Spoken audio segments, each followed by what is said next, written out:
It's scary how accurate I am about this guy. Honestly, you should all start listening to me.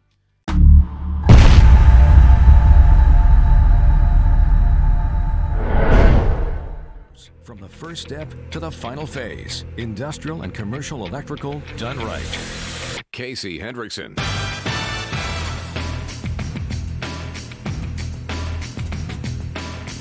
Hey, good afternoon. Thank you for tuning in. News Talk 95.3, Michiana's news channel. Our great national embarrassment, known as Pete Buttigieg, continues. We'll talk about that here in just a couple of minutes.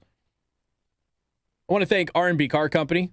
Locations in South Bend and Warsaw. R&B Car Company are your used car experts. You can find them online at rbcarcompany.com. Okie dokie. I tried warning everybody. I did my level best. I went on Tucker Carlson not once but twice and told everybody to look out for this stuff. It was going to happen. Pete Buttigieg has unveiled a plan over the weekend. What is the plan for? Oh, according to the Associated Press, the plan is to get Americans out of their cars and into public transportation. I'm sorry, Ben, how long have you been with me? What, 2 weeks? Yeah. You've heard me say that how many times now? Couple times, right? Plenty. Yeah. Uh-huh. Told you. Hashtag told you. Here we go. Smart streets for the world. Well, for the country. Last month, Transportation Secretary Pete, I don't have any trouble getting my baby formula Buttigieg, made it abundantly clear that the Biden administration doesn't really care that Americans are paying record high prices for gas because it will only force a transition to a clean energy future. And again, on a grid that can't sustain it. If we had nuclear power, the grid could sustain moving to electric vehicles. But we don't, so it can't. Guess who opposes building new nuclear reactors in this country? Pete Buttigieg. That's right. Remember when he filled out the little campaign questionnaire about all of that stuff? And do you want less nuclear reactors, more nuclear reactors? You just want to keep them the same? He said he just wants to keep them the same. He doesn't want to do anything else. Remember that? Of course you don't. I'm the only one who told you about it. Buttigieg has also made it clear that the left's plans will involve some nudging to take place. All right, here's the AP. This is their tweet. The Biden administration is steering $5 billion to cities and localities to address traffic deaths. Transportation Secretary Pete Buttigieg wants to spur plans to slow down cars. I know it's Monday. He wants to slow down cars, create bike paths, wider sidewalks, and nudge people to public transportation. I'm sorry. Where have we heard that before?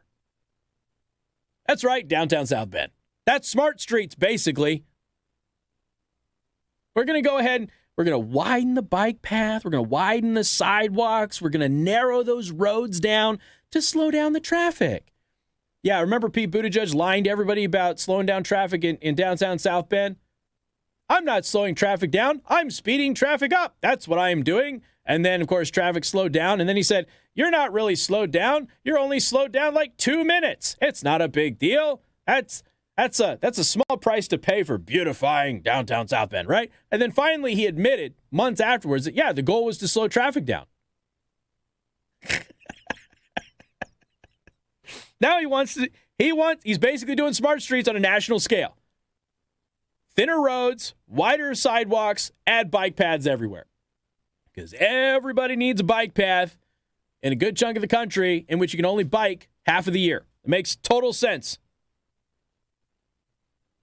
Transportation Secretary Pete Buttigieg on Monday announced availability of Monday over 5 years under his department's new Safe Streets and Roads for All program. Well, at least he didn't keep the name Smart Streets because he knew that was a non-starter.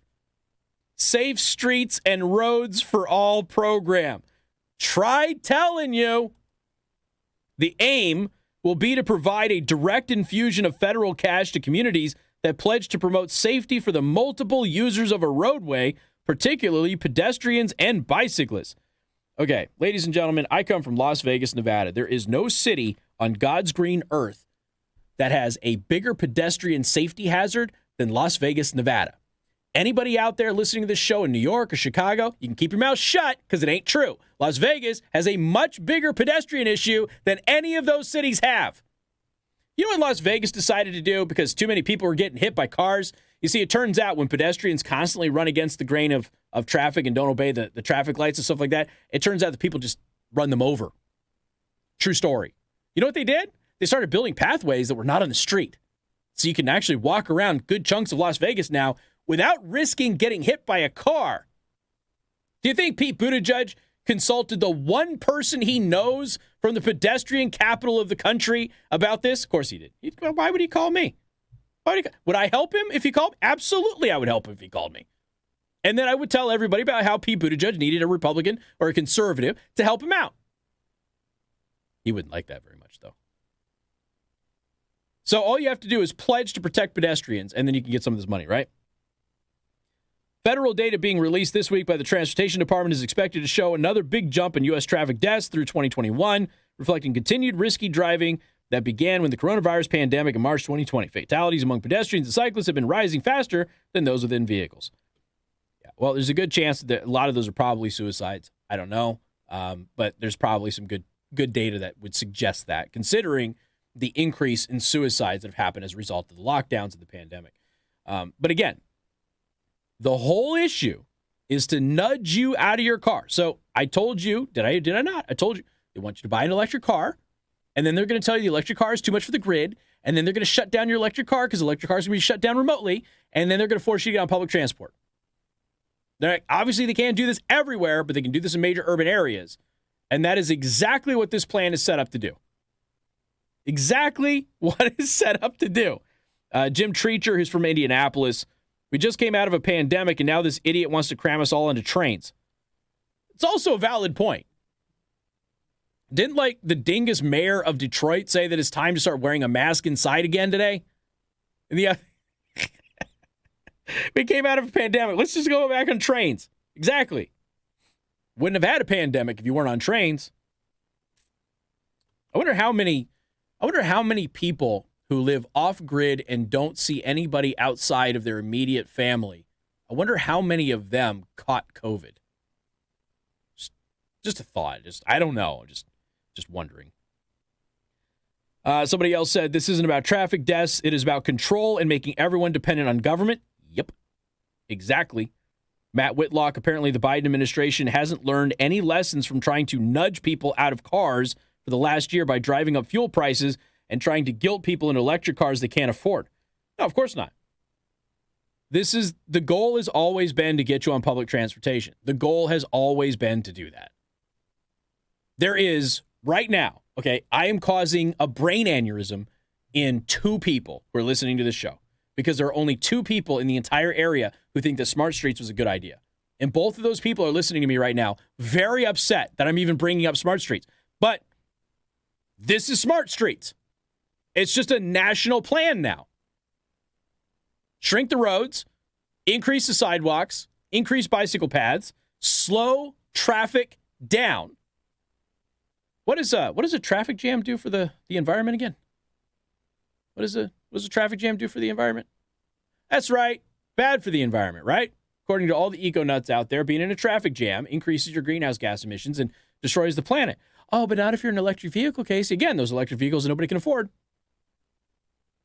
I don't know what being in a traffic jam does for the longevity of your electric vehicle. I don't know what the impact is. I know that some of you out there who listen drive electric cars, including a buddy of mine who drives the Mustang.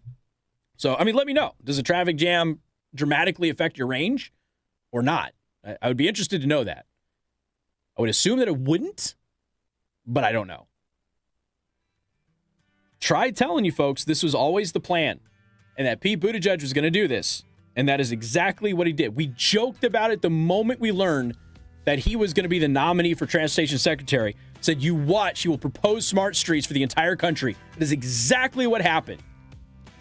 You realize I have called this guy's entire political career, the entire thing, when I was just a brand new radio host in this community for like 2 weeks and I interviewed candidate Buttigieg.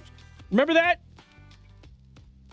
It's scary how accurate I am about this guy. Honestly, you should all start listening to me. We got more coming up. News Talk 95.3, Michiana's news channel.